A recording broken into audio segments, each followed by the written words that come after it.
మందు ఆమ్దాని ఎందుకు తగ్గింది? అధికారులపై సీఎం సీరియస్. సేల్స్ జరుగుతున్నా ఆదాయం ఎందుకు పెరగడం లేదు?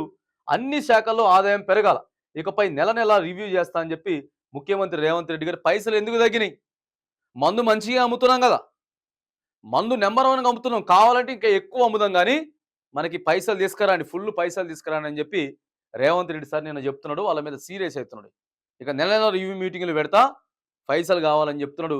ఇదే ముఖ్యమంత్రి రేవంత్ రెడ్డి గారు ఎన్నికల కంటే ముందు మొత్తం ఏం లేకుండా చేసేస్తాం, ఉక్కుపాదం మోపుతాం మద్యం మీద, బెల్ట్ షాపులు ఏమీ లేకుండా చేస్తామని చెప్పి ఇవాళ మందు పెంచుదాం, ఇంకా పైసలు ఎక్కువ కావాలంటే ఏంటి, ఇంకా కొన్ని ఊర్లలో బెల్ట్ షాపులు ఎక్కువ పెట్టుకుంటేనే కదండి అర్థం.